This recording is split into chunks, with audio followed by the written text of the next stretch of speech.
राज्यसभा में किस तरह से हंगामा हुआ तवांग झड़प के मुद्दे को लेकर, जरा देखते हैं। China has brazenly transgressed into our territory since April 2020. The illegal and unprovoked Chinese transgressions upon Y Junction in Dipiang Plains continues till date. Similar is the state of Chinese transgressions into Gogra and Hot Springs area in eastern Ladakh. Not only this, Chinese built up next to Pangong Lake area, including building of PLAs, divisional headquarters, army garrisons, weapon shelters for artillery. अगर आप अपने बच्चों को पैसे का पाठ नहीं सिखाएंगे तो पैसा कमाने के बाद में हो सकता है वो आपको ही बेच दें। सावधान, फ्रीडम ऐप को डाउनलोड करें, बच्चों को पैसे का पाठ कैसे पढ़ाना है सीखिए।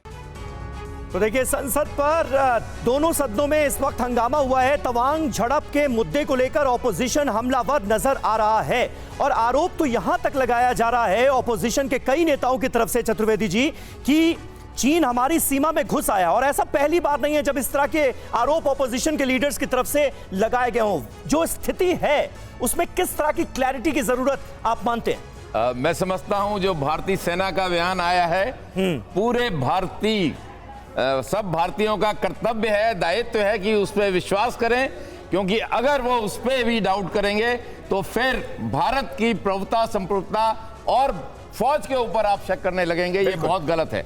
और ये जो चीज है, आज भारतीय सेना ने बिल्कुल कह दिया कि दोनों अपने सीमाओं के उधर चले गए हैं। सीमा तो नहीं कह सकते उसको, लाइन ऑफ एक्चुअल कंट्रोल के पीछे चले गए हैं और उस पे पूरे भारतवासियों को विश्वास करना चाहिए।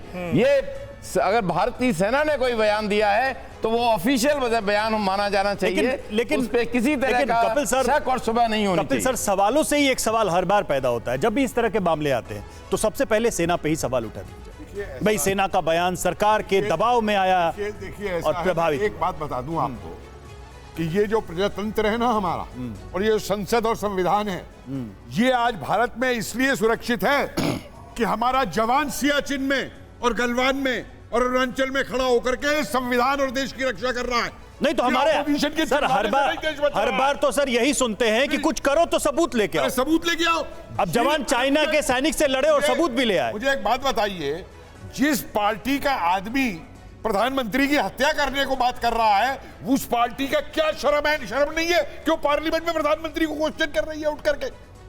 अरे इन जितने भी एमपीज है ना, चाहे किसी भी पार्टी के हो, इनके लिए कंपलसरी कर दिया जाए कि एक एक हफ्ते ये सियाचिन में बताई जाके इनके दिमाग ठीक हो जाए। लेकिन कपिल जी, ये तो रिवाज रहा है ना, ये तो परंपरा रही है ना कि अगर कोई बड़ी घटना हुई है तो उस पर सरकार से जवाब मांगा जाएगा। ऑपोजिशन का यही काम है और सरकार जवाब दे भी रही है। देखिए, सरकार जवाब दे भी रही है, लेकिन ये ऑपोजिशन अपनी सत्ता की हवस में इतना पागल है कि इसके लिए इन सवालों का कोई महत्व नहीं है। इनको तो सिर्फ सरकार को तंग करने के लिए जवाब। कौन सी सरकार है मुझे बताइए? अगर आप अपने बच्चों को पैसे का पाठ नहीं सिखाएंगे तो पैसा कमाने के बाद में हो सकता है वो आपको ही बेच दें। सावधान, फ्रीडम ऐप को डाउनलोड करें, बच्चों को पैसे का पाठ कैसे पढ़ाना है सीखिए।